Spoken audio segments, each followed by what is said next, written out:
Hello जी प्यारे बच्चों, आज हम स्टार्ट करते हैं करंट इलेक्ट्रिसिटी का एक बहुत ही इंपॉर्टेंट सेगमेंट, बहुत ही इंपॉर्टेंट पार्ट जिसको हम कहेंगे पोटेंशियोमीटर। ठीक, सबसे पहले तो ये बता दूं कि फिजिक्स में बहुत सारे मीटर काम में लिए जाते हैं। जैसे यहाँ पर मैं बात कर रहा हूँ पोटेंशियोमीटर की। इससे पहले अपन करंट इलेक्ट्रिसिटी में ही पढ़ चुके होते हैं मीटर ब्रिज, और अर्लियर क्लासेज में अपन पढ़ चुके होते हैं वोल्ट मीटर, अमीटर, गैल्वेनोमीटर। तो ये जितने भी मैंने नाम बोले इन सब में मीटर आ रहा है। Potentiometer, metre bridge, voltmeter, galvanometer, ammeter, सब में मीटर। तो फिजिक्स में बहुत सारे मीटर काम में आते हैं। ठीक, अब वोल्ट मीटर और अमीटर के बारे में तो हम जानते हैं, हालांकि उसके बारे में मैग्नेटिक इफेक्ट ऑफ करंट में भी पढ़ा जाता है, वोल्ट मीटर और अमीटर के बारे में। पोटेंशियोमीटर क्या चीज होती है? ठीक है, ये जो वर्ड लिखा हुआ है ना बेटा, पूरा का पूरा पोटेंशियोमीटर, एक्चुअल में इसको दो पार्ट्स में डिवाइड कर दो। एक वर्ड कह दो पोटेंशियो और एक वर्ड तो मीटर है। मीटर का मतलब जनरली क्या होता है? मेजरमेंट, मेजर करना। अभी जितने भी मैंने मीटर बोले वो कहीं ना कहीं मेजरमेंट के लिए काम में आ रहे थे। वोल्ट मीटर की बात करो तो पोटेंशियल डिफरेंस को मेजर करने के काम में आता है। मीटर की अगर अपन बात करेंगे तो सर्किट के किसी भी पोर्शन में करंट को मेजर करने के लिए काम में आता है। मीटर ब्रिज की अगर अपन बात करेंगे तो रेजिस्टेंस को मेजर करने के लिए काम में आता है। पोटेंशियोमीटर की अगर अपन बात करें तो ये काम में आता है पोटेंशियल डिफरेंस या वोल्टेज को मेजर करने के। तो पोटेंशियो वर्ड एक्चुअल में कहां से आया है? पोटेंशियो वर्ड काम में लिया है अपन ने पोटेंशियल डिफरेंस के लिए, और मीटर का मतलब हो गया मेजरमेंट। ठीक, तो पोटेंशियोमीटर एक्चुअल में कोई डिवाइस नहीं है। पहली बात, potentiometer is not a device, it is a setup. ये पूरा एक सेटअप है पोटेंशियोमीटर का, which is used to measure potential difference between any two terminals of a cell और between any two points of a circuit. हम तो इतना जानते हैं कि जो पोटेंशियोमीटर है उसका यूज पोटेंशियल डिफरेंस को मेजर करने के लिए किया जाता है। ठीक, अब एक बहुत ही कॉन्सेप्चुअल क्वेश्चन आता है, पहले ही बड़ा कॉन्सेप्चुअल क्वेश्चन आता है कि सर आपने कहा कि पोटेंशियोमीटर को यूज में लेते हैं पोटेंशियल डिफरेंस को मेजर करने के लिए, और सर हम वोल्ट मीटर को यूज में लेते हैं, वो भी वोल्टेज या पोटेंशियल डिफरेंस को मेजर करने के लिए ही काम में आता है।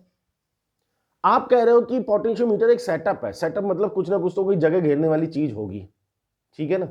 और जो वोल्ट मीटर होता है वो हमने देखा, वो छोटा सा डिब्बा होता है, छोटा सा बॉक्स होता है, चौक के डिब्बे के साइज का होता है, easy to carry, easy to use, easy to note the results. भाई एक वोल्ट मीटर को अगर अपन काम में लेते हैं तो कितना सिंपल होता है, सिंपल उसको सर्किट में लगाओ, लगाते ही रिजल्ट दे देगा, एक जगह से दूसरी जगह तक आराम से ले जाओ। और पोटेंशियोमीटर का यूज भी पोटेंशियल डिफरेंस को मेजर करने में आ रहा है। ये अपने आप में पूरा पूरा एक सेटअप है जिसको कैरी करना ही अपने आप में एक बहुत बड़ी महाभारत है। तो फिर हम पोटेंशियोमीटर को यूज में क्यों ले सर? जब दो चीजें हमारे पास हैं, दोनों चीजों का पर्पज एक ही है, एक चीज इजी टू कैरी है, इजी टू यूज है, बहुत फ्रेंडली है, बहुत कन्वीनियंट है, तो हम उसको छोड़ करके दूसरी बड़ी वाली चीज काम में क्यों लेंगे? पोटेंशियोमीटर थोड़ा सा सेटअप होता है बड़ा, भी डिटेल में डिस्कशन करेंगे अपन उस पर। बात तो सही है कि छोटी सी चीज है वो वोल्टेज मेजर करके बता रही है, एक बहुत बड़ा सेटअप है वो वोल्टेज मेजर करके बता रहा है, तो हम बड़ा वाला सेटअप काम में क्यों लेंगे? एक्यूरेसी के पॉइंट ऑफ व्यू से अगर बात करें तो अब कहीं पर हम वोल्ट मीटर को काम में लेते हैं और कहीं पर हम पोटेंशियोमीटर को काम में लेते हैं। ये बेसिकली बेटा इस चीज के ऊपर डिपेंड करता है कि एक्चुअल में हमारा वोल्टेज या पोटेंशियल डिफरेंस को मेजर करने का जो पर्पज है वो पर्पज भी क्या है। हमको अगर एक्यूरेसी पर काम करना है, यार हमको जो रिजल्ट चाहिए ना वो बहुत बढ़िया चाहिए, शानदार वाला रिजल्ट चाहिए, हम कहेंगे यार हमको तो 100% एक्यूरेट रिजल्ट चाहिए, तो अपन पोटेंशियोमीटर को प्रेफर करेंगे। वोल्ट मीटर में बहुत सारे प्लस पॉइंट मैंने बताया, बहुत सारे पॉजिटिव फैक्टर अभी मैंने वोल्ट मीटर में बताया। छोटा सा आसान सी काम ले लो, रिजल्ट तुरंत बता देता है। पोटेंशियोमीटर का तो प्रोसेस है, उसमें टाइम लगता है बहुत सारा। लेकिन एक्यूरेसी के पॉइंट ऑफ व्यू से अगर बात की जाए तो वोल्ट मीटर में एक ड्रॉबैक है, बहुत बड़ा ड्रॉबैक है कि वोल्ट मीटर में हमेशा एरर आती है। वो मैं सब कुछ कॉन्सेप्चुअली मैं आपको समझाऊंगा कि कहानी चलती क्या है, एक्चुअली पूरी कहानी समझाऊंगा तुम्हें। लेकिन वोल्ट मीटर में हमेशा एरर आती है, मतलब वोल्ट मीटर आपको कभी भी एक्यूरेट रिजल्ट नहीं देता। कि मान लो एक्चुअल में वोल्टेज 5 वोल्ट है ना, तो आपको वो वोल्ट मीटर कभी भी पढ़ करके 5 वोल्ट नहीं बताएगा, उसमें एरर हमेशा आएगी। जबकि पोटेंशियोमीटर क्या है, बहुत एक्यूरेटली आपको रिजल्ट देता है। तो जहां आपके लिए प्रायोरिटी एक्यूरेसी है कि यार हमको तो एक्यूरेसी चाहिए, टाइम ज्यादा लगे, दो चीजें हैं, टाइम और एक्यूरेसी। आप कहते टाइम मेरे लिए मैटर नहीं करता, मेरे को तो एक्यूरेसी चाहिए, एक्यूरेसी चाहिए, in that case you will prefer potentiometer. अगर आपको एक्यूरेसी चाहिए तो आप पोटेंशियोमीटर को प्रेफर करोगे। और अगर आप कहते हो कि साहब मेरे लिए 4-5% की एरर से कोई फर्क नहीं पड़ा, छोटी मोटी एरर आएगी तो मेरे को चलेगा, मेरे को तो फटाफट से रिजल्ट बता दो क्या आ रहा है, तो मैं कहूँगा फिर वोल्ट मीटर काम में लो। तो जहां थोड़ी बहुत एरर को बियर किया जा सकता है, जहां थोड़ी बहुत एरर मैटर नहीं कर रही है, वहां पर आप वोल्ट मीटर को यूज में ले सकते हैं, फटाफट से आपको रिजल्ट मिल जाएगा। बट जहां पर एक्यूरेसी की बात आ जाती है कि हमको तो एक्यूरेट वोल्टेज चाहिए, एक्यूरेट पोटेंशियल डिफरेंस चाहिए, in that case we will use potentiometer, वहां हम पोटेंशियोमीटर को यूज में लेंगे। ठीक है, तो साहब चलो ये तो हमने डिफ्रेंशिएट तो कर लिया कि कहां पर किसको काम में लेना चाहिए, थोड़ी सी कहानी अपन को समझ में आएगी साहब पोटेंशियोमीटर का काम क्या होता है। अब जैसे अभी हमारी चर्चा में आया था वोल्ट मीटर को जब हम काम में लेते हैं तो उसमें एरर आती है। सर आपने बोला कि एरर आती है, क्यों आती है वो एरर, वो कहानी अपन को समझ में आएगी अगर अपन ने सेल के ईएमएफ, टर्मिनल वोल्टेज और इंटरनल रेजिस्टेंस, इस कहानी को समझा हुआ है। सेल के चार्जिंग और डिस्चार्जिंग वाला केस लिया था ना, जैसे मैं एक सर्किट बनाकर बताता हूं आपको कि मान लो हमारे पास में ये एक सेल है, ये उसका इंटरनल रेजिस्टेंस है, मान लो साहब सेल का ईएमएफ है, ये उसका इंटरनल रेजिस्टेंस है आर। अब हमको इसका ईएमएफ मेजर करना है, ईएमएफ भी तो पोटेंशियल डिफरेंस ही होता है दोनों टर्मिनल्स के बीच में। आपको याद होगा ईएमएफ और टर्मिनल वोल्टेज के बीच में डिफरेंस क्या होता है भाई। वैसे अगर बात की जाए तो ईएमएफ भी पोटेंशियल डिफरेंस और टर्मिनल वोल्टेज भी पोटेंशियल डिफरेंस है दोनों टर्मिनल्स के बीच में। फिर डिफरेंस क्या है, डिफरेंस ये है कि जब ओपन सर्किट में, ओपन सर्किट मतलब जब सेल में से करंट का फ्लो नहीं हो रहा है, जब सेल में से करंट का फ्लो नहीं हो रहा है तो दोनों टर्मिनल्स के बीच में जो पोटेंशियल डिफरेंस है उसका नाम ईएमएफ है। और जब सेल में से करंट पास हो रहा है, मतलब सर्किट में करंट का फ्लो हो रहा है, सेल हमारा सर्किट में लगा हुआ है, क्लोज सर्किट जिसको अपन बोलते हैं, सेल हमारा क्लोज सर्किट में, सेल में से करंट पास हो रहा है तो उसके दोनों टर्मिनल्स के बीच में जो पोटेंशियल डिफरेंस है उसका नाम टर्मिनल वोल्टेज है। ठीक है, ये दोनों में डिफरेंस है साहब। हमने कहा हमको तो साहब सेल का ईएमएफ मेजर करके बताओ आप, ये ई मेजर हम करना चाहते हैं। अब अभी तक मान लो हम पोटेंशियोमीटर जैसी कोई चीज जानते ही नहीं, तो हम कहेंगे साहब वोल्ट मीटर लगा, उसके अलावा कोई दूसरा ऑप्शन है ही नहीं हमारे पास। वोल्टेज अगर मेजर करना है तो हम तो वोल्ट मीटर को जानते हैं। अब होगा क्या बेटा, जैसे ही हम इस ईएमएफ को मेजर करने के लिए यहां पर वोल्ट मीटर को लगाएंगे तो डेफिनेटली वोल्ट मीटर हमको रीडिंग देगा, वोल्टेज बताएगा। बट आप लॉजिकली एक बार सोच करके देखो कि ये जो हमको वोल्टेज बताएगा क्या वो ईएमएफ होगा या वो टर्मिनल वोल्टेज होगा? होगा तो पोटेंशियल डिफरेंस, ये तो कंफर्म है, होगा तो पोटेंशियल डिफरेंस, और वो पोटेंशियल डिफरेंस भी दोनों टर्मिनल्स के बीच का ही पोटेंशियल डिफरेंस होगा, ये चीज भी कंफर्म है। हमको ये तो पता लग गया कि वोल्ट मीटर हमको जो भी रीडिंग बता रहा है, वोल्टेज बता रहा है, वो दोनों टर्मिनल्स के बीच का पोटेंशियल डिफरेंस तो बता रहा है। पर सोचने वाला पॉइंट क्या है, सोचने वाला पॉइंट ये कि हमने वोल्ट मीटर को कनेक्ट किया था ई को मेजर करने के लिए, बट ई को मेजर करने के लिए जब हमने वोल्ट मीटर को कनेक्ट किया तो कनेक्ट करने के बाद में हमारे जो सेल है तो क्लोज सर्किट में आ गया, और सेल जब क्लोज सर्किट में आ गया तो अब सर्किट में से करंट का फ्लो स्टार्ट हो गया, और करंट का फ्लो स्टार्ट हो गया तो अब दोनों टर्मिनल के बीच में जो पोटेंशियल डिफरेंस है, उस पोटेंशियल डिफरेंस का नाम ईएमएफ नहीं रहा, उसका नाम हो गया टर्मिनल वोल्टेज। मान लो वोल्ट मीटर ने हमको रीडिंग दिया और वो रीडिंग देता है साहब 3 वोल्ट, तो हम कह देंगे साहब ये 3 वोल्ट क्या है, कह देंगे दोनों टर्मिनल्स के बीच का पोटेंशियल डिफरेंस है। बिल्कुल सही बात है, पोटेंशियल डिफरेंस तो, लेकिन इस पोटेंशियल डिफरेंस का नाम क्या है, इसका नाम ईएमएफ है या टर्मिनल वोल्टेज है? तो लॉजिकली अगर हम सोचें तो ये टर्मिनल वोल्टेज है एक्चुअल में। हालांकि हमारा पर्पस क्या था, हमारा पर्पस था ईएमएफ को मेजर करना, बट ईएमएफ कब होता है, जब सेल ओपन सर्किट में होता है, मतलब जब सेल में से करंट का फ्लो नहीं हो रहा होता है, तब जो वोल्टेज या पोटेंशियल डिफरेंस होता है उसका नाम ईएमएफ होता है। लेकिन यहां पर तो पोटेंशियल डिफरेंस क्लोज सर्किट में आ रहा है, क्योंकि वोल्ट मीटर लगाया तो सेल क्लोज सर्किट में हो गया, क्लोज सर्किट में हो गया तो करंट का फ्लो हो गया, और करंट का फ्लो हो गया तो पोटेंशियल डिफरेंस का नाम टर्मिनल वोल्टेज हो गया। तो हमको ईएमएफ तो उसने मेजर करके बताया ही नहीं। तो इस बेस पर हम कह सकते हैं कि जब भी हम वोल्ट मीटर को सर्किट में कनेक्ट करेंगे वो हमको पोटेंशियल डिफरेंस तो बताएगा, बट वो एक्यूरेट रिजल्ट वो नहीं होगा जो हमको एक्चुअल में चाहिए। तो वोल्ट मीटर कभी भी हमको ईएमएफ मेजर एक्यूरेटली करके बताएगा नहीं। इसीलिए फिर हमने सोचा कि यार कुछ पोटेंशियोमीटर जैसी चीज मिल जाए। अब एक्यूरेसी की बात आती है तो पोटेंशियोमीटर एक्यूरेटली अपन को वोल्टेज या पोटेंशियल डिफरेंस बताता है। कैसे बताता है, उसके लिए अपन पोटेंशियोमीटर की कहानी समझते हैं। एक्चुअल में पोटेंशियोमीटर साहब एक पूरा एक सेटअप है, जैसे मैंने बोला कि एक सेटअप है, एक डिवाइस नहीं है। ऐसा नहीं है जैसे वोल्ट मीटर, अमीटर और गैल्वेनोमीटर होते हैं, छोटे छोटे से बॉक्स होते हैं, ऐसा नहीं होता पोटेंशियोमीटर। पोटेंशियोमीटर पूरा लकड़ी का बना हुआ एक तख्ता होता है, जैसे अपनी टेबल होती है ना, 3 का सेट होता है स्टूडेंट्स के बैठने की जो टेबल होती है, एक होती है बेंच और एक होती है टेबल।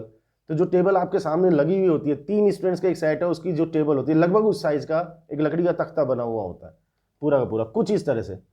मैं कोशिश करता हूँ आपको चीज थोड़ा सा प्रैक्टिकली समझ में आ जाए कि इस तरह से लकड़ी का बना हुआ एक तख्ता होता है, ठीक है। अब इसके ऊपर क्या होता है बेटा, एक वायर होता है, ठीक है। वायर की length 2 metre, 4 metre, 5 metre, 7 metre, 10 metre कुछ भी हो सकती है। जैसे मीटर ब्रिज की अपन बात करें तो मीटर ब्रिज में जो अपन ने वायर लिया था उसकी लेंथ फिक्स थी कि साहब वो 1 मीटर का होगा, 100 सेंटीमीटर उसकी लेंथ है, वो फिक्स था कि मीटर ब्रिज में जो अपन ने वायर काम में लिया वो 1 मीटर लेंथ का था।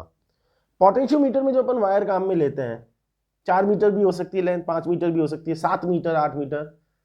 जनरली जो अपन पोटेंशियोमीटर काम में लेते हैं या लैब में जब अपन फिजिक्स के एक्सपेरिमेंट करते हैं ना पोटेंशियोमीटर का, तो वो जो अपन को पोटेंशियोमीटर दिखाई देता है, जो पोटेंशियोमीटर अपन एक्चुअल में लैब में काम में लेते हैं, उस पोटेंशियोमीटर पर जो वायर लगा हुआ होता है उसकी लेंथ होती है 10 मीटर, ठीक है। उसकी लेंथ कितनी होती है, 10 मीटर। अब ये 10 मीटर के पीछे भी एक लॉजिक है, 7 मीटर भी ले सकते थे, तो 10 मीटर क्यों लिया सर? आप ही ने तो बोला 7, 8 कितना भी ले लो, 10 मीटर लेंथ का वायर लेने की क्या जरूरत है? एक्चुअल में क्या है, थोड़ा सा कैलकुलेशन के पॉइंट ऑफ व्यू से अगर देखा जाए तो 10 मीटर की लेंथ लेंगे ना तो कैलकुलेशन थोड़ी सी आसान हो जाएगी। आप इसको सिंपल वे में इस तरीके से समझो कि भाई कहीं पर कुछ मुझे मान लो लेंथ से डिवाइड करना हो, आगे आएगी इस तरीके की सिचुएशन, लेकिन एक बार समझने की कोशिश करो कि कहीं पर मैं कहता हूं यार वोल्टेज को इस लेंथ से डिवाइड कर दो। अब एक स्टूडेंट ने लेंथ ली हुई है 7 मीटर और एक स्टूडेंट ने लेंथ ली हुई है 10 मीटर, ठीक है। अब मैंने कहा 56 है, उसको 7 से डिवाइड करो, 8 से डिवाइड करो, 9 से डिवाइड करो, और एक उसको 10 से डिवाइड करो। 10 से डिवाइड करना बहुत ईजी है, पॉइंट लगाना है, खत्म बात। कि 56/10 किया तो 5.6 आ गया, 76/10 किया तो 7.6 आ गया। तो 10 से डिवाइड करेंगे तो अपन को सिंपली एक डिजिट के बाद में पॉइंट लगाना है, इजीली कैलकुलेशन हो जाती है। इसलिए अपन राउंड फिगर में 10 मीटर लेकर के चलते हैं। कोई लॉजिक नहीं है कि आपको 10 मीटर लेना ही पड़ेगा, the logic is only easy to calculate, बस 10 मीटर लेने से कैलकुलेशन आसान हो जाती है, इसलिए अपन ने राउंड फिगर में 10 मीटर। अब एक्चुअल में होता क्या है बेटा, ये जो 10 मीटर लेंथ का वायर है ना, आप सोचो तो अब ये तो 10 मीटर लेंथ तो बहुत बड़ी हो गई। अभी तो सर आपने ये बताया था कि एक लकड़ी का तख्ता होता है, टेबल के साइज का होता है। टेबल का साइज तो 10 मीटर लेंथ तो नहीं होती, टेबल के साइज जो होता है 10 मीटर की तो लेंथ नहीं होती उसकी। और आप जिस वायर की बात कर रहे हो सर उसकी लेंथ है ना 10 मीटर है। तो अब ये 10 मीटर का वायर इस लकड़ी के तख्ते पर कसा हुआ कैसे होता है, लगा हुआ कैसे होता है? बेटा वो प्रैक्टिकली इस तरीके से होता है कि एक टर्मिनल यहाँ पर होता है, तो ये 1 मीटर लेंथ ऐसे होती है, फिर यहाँ पर एक स्क्रू लगा होता है, यहाँ से ऐसे ये राउंड घूम करके फिर ये 1 मीटर ऐसे जाता है, ठीक है। फिर ये यहाँ से राउंड घूम करके फिर ये 1 मीटर इस तरह से जाता है, मतलब ऐसे सांप की तरह लहराता रहता है। तो होता क्या है कि एक एक मीटर के ऐसे 10 पार्ट बना दिए जाते हैं। Are you getting my point? ऐसे dot dot dot dot dot बन कर दिया, और ये लास्ट वाला, ये लास्ट का 1 मीटर हो गया। अब एक टर्मिनल यहां पर है और एक टर्मिनल यहां पर है। इसको जब हम बहुत ध्यान से देखते हैं तो हमको पता लगता है कि एक्चुअल में ये वायर तो पूरा एक ही है, ठीक है ना। कई बच्चे जब एक्सपेरिमेंट करते हैं ना तो ये समझने में गड़बड़ करते हैं, तो सोचते हैं कि सर 10 वायर लगे हुए हैं इसमें, तो 1 मीटर लेंथ के 10 वायर लगे हुए हैं। बट इसको बहुत ध्यान से देखा जाता है तो एक ही वायर है जो घूम करके आ रहा होता है, लपेटे लगे हुए होते हैं उसके, कि पहला जो है वो 1 मीटर लेंथ का है, फिर वो यहाँ से घूम गया, यहाँ से घूम करके वो इधर की तरफ चला गया, 1 मीटर ये हो गया, फिर 1 मीटर इधर की तरफ हो गया, फिर 1 मीटर इधर की तरफ हो गया, फिर 1 मीटर इधर की तरफ हो गया। तो ऐसे एक एक मीटर के राउंड घूमते रहते हैं। तो एक एक मीटर के 10 पार्ट बने होते हैं, तो total length of the wire is 10 metre and that is single wire, एक ही वायर होता है, ठीक।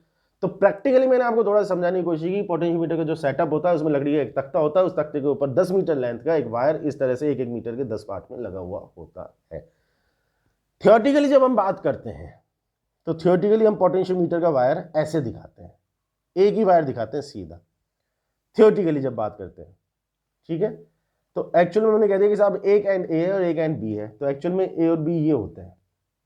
थोड़ी सी मैं आपको प्रैक्टिकल नॉलेज भी देने की कोशिश कर रहा हूँ जिससे आप एक्सपेरिमेंट जब पोटेंशियोमीटर का करें, हो सकता है जब आप ये वीडियो देख रहे हैं तब तक आप पोटेंशियोमीटर का एक्सपेरिमेंट कर चुके हो, नहीं किया तो इस तरीके की थोड़ी सी प्रैक्टिकल नॉलेज अगर आपको मिलेगी तो it will be easy for you to perform the experiment, कि आप देखोगे तो चीज़ आपको अलग नहीं लगेगी।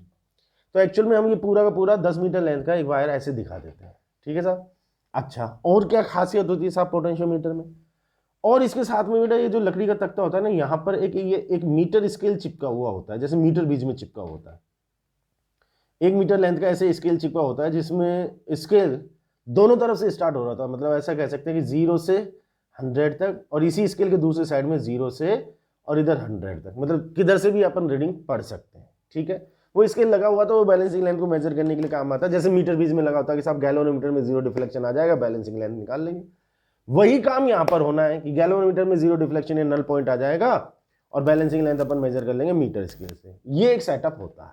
ठीक है साहब, अब ये जो सेटअप होता है ना बेटा, इस सेटअप को पहले एक सर्किट में लगाना होता है, हमको एक सर्किट बनाना होता है। मैंने आपको स्टार्टिंग में बताया कि भाई पोटेंशियोमीटर रिजल्ट तो आपको एक्यूरेट देगा, बट आपका टाइम जरूर कंज्यूम करेगा, टाइम जरूर लगवाएगा साहब ये। तो इसमें क्या है कि पहले अपन को एक सर्किट बनाना पड़ता है।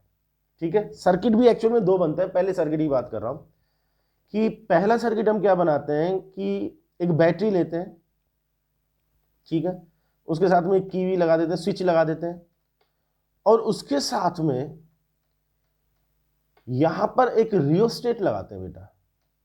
रियोस्टेट, एक्चुअल में रियोस्टेट क्या चीज होती है? करंट को कंट्रोल करने वाली एक डिवाइस है, इतना समझो भी है। बाकी तो जब आप एक्सपेरिमेंट करोगे तो फिजिकली आप चीज को देख लोगे और समझ भी जाओगे। रियोस्टेट एक्चुअल में करंट को कंट्रोल करने वाली डिवाइस है। आप इतना समझो कि ये पूरा एक डिवाइस होती है, इसके ऊपर एक स्लाइडर लगा होता है, उस स्लाइडर को आगे पीछे अपन खिसकाते हैं तो इस पोर्शन का जो रेजिस्टेंस है ना वो चेंज हो जाता है उस स्लाइडर को इधर उधर खिसकाने से। स्लाइडर को खिसकाने से इसका रेजिस्टेंस चेंज होता है, तो इसका रेजिस्टेंस चेंज होने से इस पूरे सर्किट का जो इक्विवेलेंट रेजिस्टेंस है वो चेंज हो जाता है, और इक्विवेलेंट रेजिस्टेंस के चेंज होने की वजह से सर्किट में करंट की वैल्यू चेंज हो जाती है। तो ये रियोस्टेट हम काम में, इसको हिंदी में बोलते हैं धारा नियंत्रक। अब आपको नाम से मीनिंग समझ में आ रहा होगा, धारा नियंत्रक मतलब इसका काम क्या होता है? धारा को नियंत्रित करना, करंट को कंट्रोल करना। तो सिंपली इस पर एक स्लाइडर होता है, आगे पीछे इसका खिसकाने से क्या होगा कि इसका रेजिस्टेंस चेंज होगा। एक साइड में खिसकाने से इसका रेजिस्टेंस बढ़ जाएगा, तो दूसरे साइड में इसको खिसकाने से उसका रेजिस्टेंस घट जाएगा। तो रेजिस्टेंस चेंज हो जाएगा तो इक्विवेलेंट रेजिस्टेंस चेंज हुआ, इक्विवेलेंट रेजिस्टेंस चेंज हुआ तो सर्किट में करंट चेंज हुआ। तो ऐसे अपन करंट को कंट्रोल कर सकते हैं, कोई खास बात नहीं है। तो बस ये 3 चीजें अपन को सर्किट में लगानी है और ये हमारा एक सर्किट बनकर के तैयार हो जाता है। इस सर्किट को हम नाम देते हैं प्राइमरी सर्किट। ठीक है, तो पहले ये प्राइमरी सर्किट वाली कहानी अपन को समझ में आनी चाहिए साहब, इससे क्या चीज कैलकुलेट होती है, कैसे कैलकुलेट होती है, फिर आगे काम कैसे होता है। पहली बात बेटा, ये जो प्राइमरी सर्किट में अपन ने बैटरी लगाई है ना, इसको अपन ने बोला ईपी, पी फॉर प्राइमरी, ये अपनी की हो गई। रियोस्टेट को लिख देते हैं अपन RH। ठीक है, ये हमारे पूरे वायर की टोटल लेंथ होगी साहब, कैपिटल L मान लो, स्मॉल l मान लो, नोटेशन आप जो भी देना चाहो, चीज को समझना है बस। अब सबसे पहले अपन इस सर्किट की स्टडी करते हैं। ये जो प्राइमरी सर्किट सर अपना बना ना, इसके स्टडी करते हैं अपन। तो इसमें सबसे पहले ढूंढने वाला पॉइंट क्या है? सबसे पहला पॉइंट बेटा ये है कि इसमें कितने रेजिस्टेंसेस हैं। अब प्रैक्टिकली अगर अपन बात करें तो इसमें रेजिस्टेंसेस बहुत सारे होते हैं, क्योंकि इन सारी चीजों को कनेक्ट करने के लिए अपन कुछ कॉपर के बने हुए कनेक्टिंग वायर्स भी काम में लेते हैं, तो उनका भी कुछ रेजिस्टेंस होता है। उन रेजिस्टेंसेस को तो हमने कर दिया नेग्लेक्ट, उनको तो छोड़ो, कनेक्टिंग वायर वाली बात तो छोड़ो।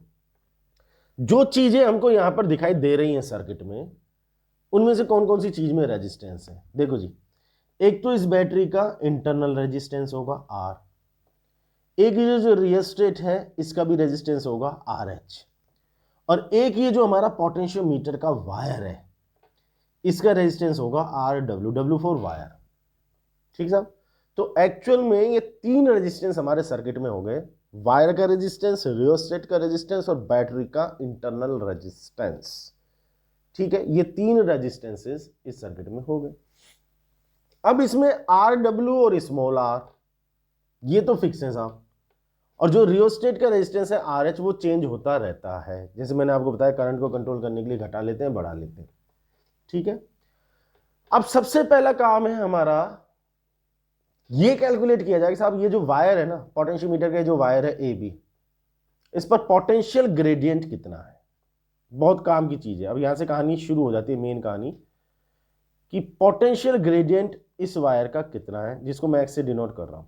तो पहली बात, पोटेंशियल ग्रेडियंट है क्या चीज? थोड़ा सा अगर आप रिकॉल करने की कोशिश करोगे तो इलेक्ट्रोस्टैटिक्स में पोटेंशियल ग्रेडियंट के बारे में डिस्कस किया जाता है। मैं आपको रिलेशन भी याद दिला देता हूं कि इलेक्ट्रिक फील्ड और पोटेंशियल के बीच में एक रिलेशन लिखा जाता है, E = -dV/dr। बेटा ये जो dv अपॉन dr होता है पोटेंशियल ग्रेडियंट ही तो होता है। इसमें माइनस इस चीज की इंडिकेशन होता है कि if we are moving in the direction of the electric field potential is decreasing, कि अगर हम इलेक्ट्रिक फील्ड के डायरेक्शन में मूव कर रहे हैं तो पोटेंशियल डिक्रीज हो रहा है। dv अपॉन dr को हमने पोटेंशियल ग्रेडियंट बोला था। अब पोटेंशियल ग्रेडियंट का अगर मतलब समझना चाहे तो हम क्या कहेंगे साहब, dv तो पोटेंशियल डिफरेंस है, dv पोटेंशियल डिफरेंस है dr डिस्टेंस में। तो हमने कहा साहब dr डिस्टेंस में जो पोटेंशियल ड्रॉप या पोटेंशियल डिफरेंस आ रहा है दैट इज dv। एक में कितना आएगा, एक में आ जाएगा dv अपॉन dr। तो यूनिट लेंथ या यूनिट डिस्टेंस में जो पोटेंशियल ड्रॉप आता है उसी को अपन पोटेंशियल ग्रेडियंट कहते हैं। ये चीज बहुत इंपॉर्टेंटली अपने काम में आने वाली है। यहाँ पर पोटेंशियल ग्रेडियंट क्या हो गया, मैंने कहा कि साहब वायर पर पोटेंशियल ग्रेडियंट चाहिए, विभव प्रवणता। तो पोटेंशियल ग्रेडियंट का मतलब ये हुआ कि इस वायर की यूनिट लेंथ पर, एकांक लंबाई पर कितना पोटेंशियल ड्रॉप अपन को मिल रहा है, कितना पोटेंशियल डिफरेंस अपन को मिल रहा है, that is called potential gradient. वो अपन को पता लगाना है सब पोटेंशियल ड्रॉप कितना आ रहा है यूनिट लेंथ में। ठीक है, मान लो ए और बी के बीच में जो पोटेंशियल डिफरेंस आ रहा है, मतलब पूरे वायर पर जो पोटेंशियल डिफरेंस आ रहा है वो VAB आ रहा है सर, पूरे वायर पर आ रहा है VAB। यूनिट लेंथ में कितना आएगा सर, है बिल्कुल सही बात है, that is our potential gradient x। आगे अपन को पर्पस समझ में आएगा, सब कुछ कहानी इस पोटेंशियल ग्रेडियंट पर ही टिकी हुई है। If you are able to calculate the potential gradient you are able to calculate the EMF और पोटेंशियल डिफरेंस और whatever you want to calculate. आपको पोटेंशियल ग्रेडियंट अगर कैलकुलेट करना आ गया तो फिर आप कोई भी अननोन पोटेंशियल डिफरेंस या EMF को कैलकुलेट कर लोगे। तो पोटेंशियल ग्रेडियंट क्या लिखा, x equals to VAB upon L। ठीक है साहब, अब इसको अपन अलग अलग तरीके से लिख सकते हैं। कैसे, हमने यहाँ पर स्विच ऑन कर दिया, मतलब यहाँ पर की को लगा दिया, मान लो सर्किट में करंट आ रहा है I करंट घूम रहा है साहब पूरे सर्किट में। ठीक है, तो हम x इक्वल्स टू क्या लिख सकते हैं, बड़े ध्यान से देखना, VAB ए और बी के बीच का पोटेंशियल डिफरेंस। अब बेटा वायर में करंट कितना है I, वायर का रेजिस्टेंस कितना है RW, तो ए और बी के बीच में पोटेंशियल डिफरेंस कितना आ जाएगा, I RW अपॉन में L, वेरी सिंपल। और x इक्वल्स टू हम कह सकते हैं x equals to RW upon L। अब I हम क्या लिख सकते हैं, कॉम्बिनेशन ऑफ सेल का जो अपन ने वीडियो बनाया था उसमें मैंने मेंशन किया था, इस चीज को साफ साफ बताया था कि किसी भी सर्किट में अगर करंट कैलकुलेट करना है तो एक बेसिक फॉर्मूला याद रख लो कि नेट EMF ऊपर लिखना है और इक्विवेलेंट रेजिस्टेंस नीचे लिखना है। यहां पर नेट EMF कितना है, बैटरी है, बैटरी का EMF EP, तो हमने लिख दिया साहब नेट EMF आ गया EP अपॉन में इक्विवेलेंट रेजिस्टेंस। अब रेजिस्टेंसेस देख लो इस सर्किट में कौन कौन से, 3 रेजिस्टेंस, तीनों रेजिस्टेंसेस सीरीज में, कंफ्यूज मत होना। आप ऐसा मत सोचना कि सर ऊपर के दोनों रेजिस्टेंस तो सीरीज में होगा, नीचे वाला जो वायर का रेजिस्टेंस है वो पहले। अरे भैया ये पूरा एक ही लूप बन रहा है, ये पूरा एक ही राउंड बन रहा है, तो ये तीनों रेजिस्टेंसेस सीरीज में होंगे। सीरीज में होंगे तो हमको क्या लिखना चाहिए, RW plus RH plus R। ये हमारे पास में x आ गया। ठीक है, इसी को और दूसरे तरीके से भी लिख लो, x इक्वल्स टू ये जो RW अपॉन L है, क्या ये वायर की यूनिट लेंथ का रेजिस्टेंस है, भाई RW तो पूरे वायर का रेजिस्टेंस है और L हो गई पूरे वायर की लेंथ, तो RW अपॉन L क्या हो गया, यूनिट लेंथ का रेजिस्टेंस है या नहीं है। उसको मान लो हमने नाम दे दिया सिग्मा, क्या नाम दे दिया, सिग्मा। तो हम x इक्वल्स टू I और ये जो RW अपॉन L है इसको सिग्मा लिख सकते हैं, तो x इक्वल्स टू ये भी लिख सकते हैं। ठीक है, मतलब x इक्वल्स टू ऐसे भी बोला जा सकता है, ऐसे भी बोला जा सकता है, ऐसे भी बोला जा सकता है, ऐसे भी बोला जा सकता है। कहने का मतलब क्या हुआ कि चीज एक है, अलग अलग तरीके से अपन उसको एज पर रिक्वायरमेंट लिख लेते हैं। भाई क्वेश्चन की रिक्वायरमेंट के अकॉर्डिंग अपन इसको काम में ले लेंगे, क्या क्या अपन को क्वेश्चन में गिवन है, जैसे सॉलिड रेजिस्टेंसेस गिवन है, EMF गिवन है, वायर की लेंथ गिवन है, x कैलकुलेट करना है तो साहब हम यहां से कैलकुलेट कर लेंगे। कंफ्यूज मत हो ना, आप ऐसा मत सोचना साहब x के 4 एक्सप्रेशन आ गए एक साथ, ऐसा नहीं है कि 4 एक्सप्रेशन एक साथ आ गए, ऐसा नहीं है कि 4 एक्सप्रेशन एक साथ आ गए, एक ही चीज है, हमने उसको अलग अलग तरीके से लिख लिया। तो साहब ये हमारे पास में x को कैलकुलेट करने का फॉर्मूला है। अब मेरे दिमाग में एक बहुत ही कॉन्सेप्चुअल एक क्वेश्चन आया साहब, बहुत ही प्रैक्टिकल क्वेश्चन आया कि सर आपने ये सारी कहानी सुना दी, x को कैलकुलेट करने का तरीका बता दिया, पोटेंशियल ग्रेडियंट की बात बता दी, आपने ये भी बता दिया कि पोटेंशियल ग्रेडियंट के बिना आगे काम चलेगा भी नहीं, लेकिन सर ये जो आपने पोटेंशियल ग्रेडियंट कैलकुलेट करने के लिए फॉर्मूले हमको दिए, ये तो सारी एक थियोरेटिकल बात है, थियोरेटिकल तरीका। तो हमारे पास में प्रैक्टिकली RW है कहां, हमको क्या प्रैक्टिकली ये मालूम होता है कि वायर का रेजिस्टेंस कितना है? हमको ये तो पता है कि वायर का रेजिस्टेंस को RW बोलो, लेकिन वो है कितना ये थोड़ी पता है। तो प्रैक्टिकली हमें इनमें से कोई सी भी वैल्यू मालूम नहीं होती प्रैक्टिकली। अब प्रैक्टिकली अगर कोई भी वैल्यू मालूम नहीं है तो क्या हम पोटेंशियल ग्रेडियंट को प्रैक्टिकली कैलकुलेट कर सकते हैं? फॉर्मूला तो समझ में आता है। अब ऐसे फॉर्मूले का मैं क्या करूं कि साहब फॉर्मूला तो बन करके तैयार है, लेकिन उस फॉर्मूले में जितनी भी क्वांटिटीज है उन क्वांटिटीज की वैल्यूज मेरे को मालूम ही नहीं कितनी कितनी, तो मैं फिर कहां से कैलकुलेट करूंगा फॉर्मूले, क्या करूंगा? बात तो सही है कि साहब प्रैक्टिकली एक्स कैसे निकलेगा, ये तो फॉर्मूले वाली बात होगी। तो प्रैक्टिकली एक्स को कैलकुलेट करने के लिए बेटा जो प्रोसेस काम में लिया जाता है उसको हम कहते हैं स्टैंडर्डाइजेशन। क्या कहते हैं? Standardisation of potentiometer. Standardisation of potentiometer, standardisation मानकीकरण of potentiometer. This is the practical method to calculate the potential gradient of a potentiometer. कैसे? कहानी बड़ी सिंपल है। स्टैंडर्डाइजेशन होता कैसे वो समझ लो। हमने पोटेंशियोमीटर का सबसे पहले प्राइमरी सर्किट बनाया। ये पोटेंशियोमीटर का वायर हो गया, यहाँ पर अपन ने बैटरी लगा दी, उसके साथ में एक की लगा दी, और उसके साथ में ये अपन ने एक रियोस्टेट लगा दिया, और ये सारी कहानी अपनी हो गई ए बी। ठीक, ये प्लस माइनस ई पी हो गया, ये के हो गया, ये आर एच हो गया। ये हमारा प्राइमरी सर्किट बनकर के तैयार हुआ। अब हम एक सर्किट और बनाएंगे जिसको हम कहेंगे सेकेंडरी सर्किट। जिसको हम क्या कहेंगे? Secondary circuit. सेकेंडरी सर्किट में क्या होगा कि हम यहां पर एक सेल लगाएंगे। समझना बेटा, अब ध्यान से बात को, है ना, यही सबसे इंपॉर्टेंट चीज है। अब यहां पर हमने एक सेल और लगाया, ये तो पूरा अपना प्राइमरी सर्किट हो गया ऊपर जो बना। सेकेंडरी सर्किट में नीचे एक सेल लगाया, उसके साथ में अपन ने ये एक गैल्वेनोमीटर लगाया, और गैल्वेनोमीटर के साथ में वैसे ही वही जो अपन मीटर ब्रिज में काम में ले रहे थे, वैसे ही एक जोकी लगा दी जिसको तार पर खिसकाएंगे। ठीक है। अब ये जो हमने सेल यहां पर कनेक्ट किया है, मान लो इसका ईएमएफ ई नॉट है, और ये जो ईएमएफ है ये नॉन है, मतलब हम इसकी वैल्यू जानते हैं। तो हम इस सेल को नाम देंगे स्टैंडर्ड सेल, मानक cell. What is the meaning of standard cell? कि एक ऐसा सेल जिसका ईएमएफ हम जानते हैं, जिसकी वैल्यू हमको मालूम है। ठीक है, अब समझ लेना प्रिंसिपल ऑफ पोटेंशियोमीटर आ रहा है सामने, मतलब यही बेसिक चीज है। इससे फिर आप कोई सा भी एक्सपेरिमेंट कर लेते हो और कोई सा भी पोटेंशियल डिफरेंस ईएमएफ कैलकुलेट कर लेते हो। बस इसका प्रिंसिपल समझ लेना, अब ये काम कैसे कर रहा है उस चीज को समझना। तो हमने एक स्टैंडर्ड सेल लगा दिया जिसका ईएमएफ हम जानते हैं। बहुत अच्छी बात है साहब, हम इसका ईएमएफ जानते हैं। तो अब होगा क्या, हमने जोगी को वायर पर टच किया। समझना मेरी बात को ध्यान से। मान लो जोगी को हमने इस पॉइंट पर टच किया, तो हमको गैल्वेनोमीटर में किसी एक डायरेक्शन में डिफ्लेक्शन मिला। मान लो हमको गैल्वेनोमीटर में इस डायरेक्शन में डिफ्लेक्शन मिला। ये किस चीज का संकेत है, किस चीज का इंडिकेशन है, वो समझने की कोशिश करते हैं हम। एक्चुअल में हमने जब यहां पर इसको कनेक्ट किया, तो बेटा ये जो पूरा पोर्शन है ना, इतना तो पोटेंशियोमीटर का वायर, ट्राई करना आपको एक बार में ये बात समझ में आए। और यहां से ये जोकी का ये वायर होता हुआ ये हमारा गैल्वेनोमीटर से ये, तो ये हमारा पूरा का पूरा एक लूप बन गया, जिस पर मैंने ये पेन अभी चला, ये पूरा का पूरा एक लूप बन गया। अब इसमें ये जो वायर का पार्ट है, पी पॉइंट मान लो इसको थोड़ी देर के लिए, तो ये जो वायर का पार्ट है ना, एपी पार्ट, इस एपी पार्ट में अगर अपन बात करें तो कौन से पॉइंट का पोटेंशियल ज्यादा है, ए का या पी का? ये तो बहुत सिंपल लॉजिक वाली बात है भाई। प्राइमरी सर्किट को अगर अपन देखें तो जो हमारे वायर का ए एंड है वो पॉजिटिव टर्मिनल से कनेक्ट है, और जो बी है वो नेगेटिव से कनेक्ट है। इसका मतलब ए का पोटेंशियल बी के पोटेंशियल से ज्यादा है, मतलब V A greater than V B है।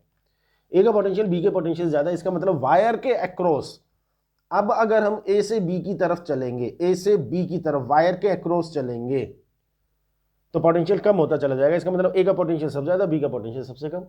ए से पी तक अगर हम जाएंगे तो ए का पोटेंशियल ज्यादा और पी का पोटेंशियल कम है। ए और पी के बीच में जितना पोटेंशियल डिफरेंस है, ए और पी के बीच में उतने पोटेंशियल डिफरेंस, वो पोटेंशियल डिफरेंस मान लो वीएपी है, मान लो वीएपी मान लिया। थोड़ी देर के लिए हमने बात को समझने के लिए क्या किया बेटा, कि ए और बी के बीच का जो पोटेंशियल डिफरेंस है, उतने पोटेंशियल डिफरेंस का या उतने ईएमएफ का अपन ने यहां पर एक सेल इमेजिन कर लिया। मतलब ये जो वायर है ना एपी, इस वायर की जगह हमने एक सेल मान लिया, एपी वायर की जगह यहां पर हमने एक सेल मान लिया जिसका ईएमएफ कितना है, जितना एपी पर पोटेंशियल डिफरेंस मतलब वीएपी, और दूसरा सेल तो यहां पर कनेक्ट हो ही रहा है ये वाला, साथ में ये गैल्वेनोमीटर है, और ये ऐसे कंप्लीट हो रहा है। ठीक है, केवल बात को समझने के लिए, सेल और सेल की बात करेंगे ना, चीज को समझना थोड़ा सा आसान हो जाएगा। तो हमने जो एपी पार्ट है ना वायर का, उस पार्ट को हटा करके उसकी जगह एक सेल इमेजिन कर लिया, कल्पना कर ली, और सेल का ईएमएफ कितना मान लिया, वीएपी मान लिया, और नीचे हमारा एक ये सेल लगा हुआ है, इस सेल का ईएमएफ ई नॉट है। अब हो क्या रहा है कि हमारे इस सेल का जो ईएमएफ है, नीचे वाले सेल का जो ईएमएफ है, वो ऊपर वाले सेल के ईएमएफ से मतलब वीएपी से अभी ज्यादा है। तो इस सर्किट में जो करंट का फ्लो होगा वो कौन से वाले सेल के अकॉर्डिंग, मतलब कौन से सेल की बात मानी जाएगी, ऊपर वाले की या नीचे वाले की? भाई दोनों के पॉजिटिव टर्मिनल आपस में भिड़े हुए हैं, ठीक है, ऊपर वाले के ईएमएफ कम है, नीचे वाले के ईएमएफ ज्यादा है, तो नीचे वाले के अकॉर्डिंग करंट का फ्लो होगा। इसका मतलब इसमें करंट का फ्लो कैसा होगा बेटा, इस तरह से करंट का फ्लो होगा। तो हमारे गैल्वेनोमीटर ने इधर की तरफ हमको एक डिफ्लेक्शन दिखा दिया। ठीक, अब मैंने क्या किया कि जॉकी को यहां से उठा करके यहां कहीं क्यू पॉइंट पर टच किया, दूर, थोड़ा दूर ले गया।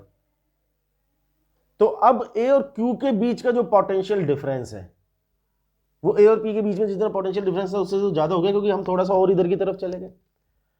अब जो ए क्यू पार्ट है उसको भी मैंने एक सेल मान लिया बेटा, उस सेल का ईएमएफ मैंने कितना मान लिया, वी ए क्यू मान लिया। यहां पर अपना ये स्टैंडर्ड सेल लगा हुआ है, प्लस माइनस ये ई नॉट हो गया, और इसके साथ में हमारा ये गैल्वेनोमीटर तो है ही। अब क्या हो रहा है, अब डिफ्लेक्शन हमको राइट साइड में मिल रहा है, अपोजिट डायरेक्शन में। क्यों मिल रहा है, लॉजिकली समझ लो। जब हमने जॉकी को थोड़ा सा राइट साइड में खिसकाया,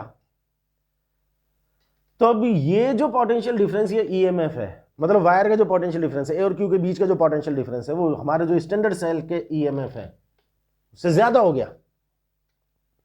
ज्यादा हो गया तो ऊपर वाले सेल के अकॉर्डिंग करंट का फ्लो होगा, और करंट का फ्लो ऐसे होगा तो करंट का डायरेक्शन अपोजिट हो गया। अब डिफ्लेक्शन ऐसे दिखाएगा।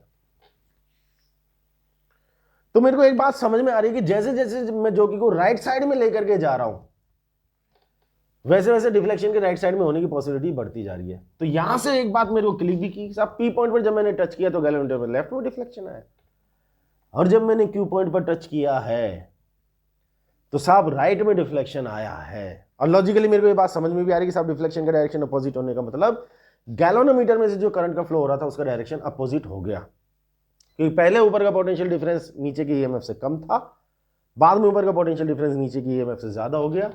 तो एक बात समझ में आ रही है साहब, पी और क्यू के बीच में कहीं कोई पॉइंट ऐसा भी मिलेगा कि उस पॉइंट पर अगर जॉकी को टच किया जाए तो हमारा गैल्वेनोमीटर जीरो डिफ्लेक्शन दिखाए, और हम उसी को ढूंढ रहे हैं। तो मान लो हमने यहां पर जब टच किया, जे पॉइंट पर जब हमने इसको टच किया तो गैल्वेनोमीटर जीरो डिफ्लेक्शन दिखा रहा है। अब सिचुएशन क्या बनेगी बेटा, अब हम सेल मानेंगे, उसका ईएमएफ कितना मानेंगे, ए और जे के बीच में जितना पोटेंशियल डिफरेंस है, नीचे मानेंगे ई नॉट। ठीक, और अब हम ये कह रहे हैं कि हमारा गैल्वेनोमीटर जीरो डिफ्लेक्शन दिखा रहा है, इसका मतलब इसमें करंट का फ्लो नहीं हो रहा। करंट का फ्लो नहीं होने का मतलब क्या है कि ये वाला पोटेंशियल डिफरेंस या ईएमएफ इसके इक्वल आ गया या नहीं आ गया। तो जब हमको गैल्वेनोमीटर जीरो डिफ्लेक्शन दिखाएगा, नल पॉइंट की जब सिचुएशन आएगी, तो हम ये कह देंगे साहब नीचे जो सेल का ईएमएफ है वो वायर के इस पार्ट में जो पोटेंशियल डिफरेंस है उस पोटेंशियल डिफरेंस के इक्वल है, इसलिए गैल्वेनोमीटर जीरो डिफ्लेक्शन दिखा रहा है।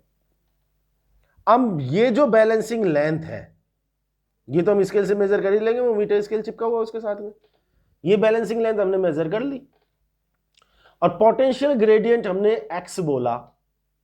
तो मुझे बताओ ए और जे के बीच में पोटेंशियल डिफरेंस कितना आएगा, ए और जे के बीच में पोटेंशियल डिफरेंस कितना आएगा साहब, पोटेंशियल ग्रेडियंट x है, इसका मतलब यूनिट लेंथ पर जो पोटेंशियल ड्रॉप आ रहा है वो x आ रहा है, एल लेंथ पर कितना आ जाएगा, xl, ए और जे के बीच का potential drop, and that is equals to EMF of the standard cell which is E naught. नीचे वाले सेल के ईएमएफ के इक्वल आ गया, तो E naught equals to E naught equal to क्या आ गया, एक्सएल आ गया। अब आप ध्यान से देखो बेटा, ई नोट हमने बोला कि नॉन ईएमएफ मतलब स्टैंडर्ड सेल है हमारा, तो ई नोट की वैल्यू हमारे पास है, एल हमने स्केल से मेजर कर ही लिया, तो क्या हम यहां से एक्स की वैल्यू को कैलकुलेट कर सकते हैं प्रैक्टिकली? ई नोट प्रैक्टिकली हमारे पास है, एल प्रैक्टिकली हमारे पास है, तो एक्स हम यहां से प्रैक्टिकली कैलकुलेट कर लेंगे। This process is called standardisation of a potentiometer. So what is the meaning of standardisation of potentiometer? To determine the potential gradient of a potentiometer practically is called standardisation. इसके लिए हम एक standard cell या मानक cell काम में लेते हैं, मतलब एक ऐसा सेल काम में लेते हैं जिसके ईएमएफ हम जानते हो, वहां से हम पोटेंशियल ग्रेडियंट को प्रैक्टिकली कैलकुलेट कर। तो ये वो प्रोसेस है जिससे अपन पोटेंशियल ग्रेडियंट को कैलकुलेट करते हैं, इसको अपन स्टैंडर्डाइजेशन कहते हैं।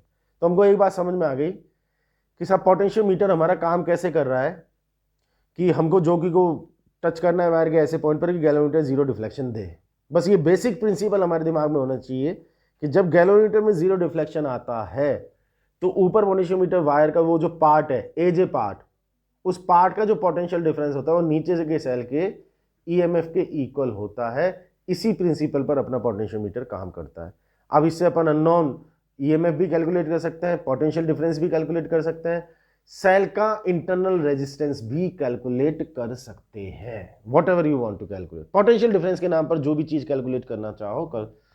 इसके बाद में पोटेंशियोमीटर के कुछ एप्लीकेशन आते हैं। ये तो वर्किंग समझा दी मैंने आपको, प्रिंसिपल समझा दिया, स्टैंडर्डाइजेशन समझा दिया, पोटेंशियल ग्रेडियंट समझा दिया, उसको कैलकुलेट करने का थ्योरेटिकल मेथड समझा दिया कि जीरो डिफ्लेक्शन पर वायर में जो पोटेंशियल डिफरेंस आएगा वो नीचे की ईएमएफ के इक्वल आएगा। इसीलिए आपको कुछ जगह पर पोटेंशियोमीटर के प्रिंसिपल में शायद ये लिखा हुआ मिल जाएगा कि potentiometer is used to determine an unknown EMF और potential difference with the help of known potential difference. हम कर क्या रहे हैं, जो अननोन है उसकी नॉन से कंपैरिजन कर रहे हैं और उससे अननोन की वैल्यू कैलकुलेट। अननोन और नॉन दो चीजें हमारे पास होंगी, तो जो नॉन होगा वो अननोन के अगर इक्वल हो जाएगा तो अननोन कैलकुलेट हो जाएगा। यही इसका एक बेसिक प्रिंसिपल है।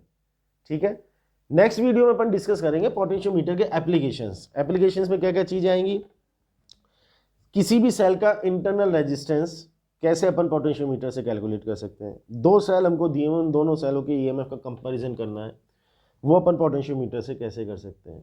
ठीक है, तो ये चीजें अपन नेक्स्ट वीडियो में डिस्कस करेंगे, which is application of potentiometer. और बस ये एप्लीकेशंस डिस्कस करने के बाद पोटेंशियोमीटर की कहानी खत्म। बट नेक्स्ट वीडियो को देखने और समझने से पहले इस वीडियो को देखना, समझना, 100% तरीके से अपने दिमाग में उतारना, फिट करना। और ये जो लास्ट में मैंने सेगमेंट गैल्वेनोमीटर में जीरो डिफ्लेक्शन वाला डिस्कस किया है कि कौन सा किसके इक्वल पोटेंशियल डिफरेंस आया, वो पूरी कहानी अपन को अच्छी तरह से समझ में आनी चाहिए। जब तक ये अच्छी तरीके से क्लियर नहीं हो, अगला वीडियो देखना भी मत। ठीक है, जल्दी ही नेक्स्ट वीडियो के साथ वैसे अपन मिलने वाले हैं। Till then, thank you very much, take care, see you soon, bye.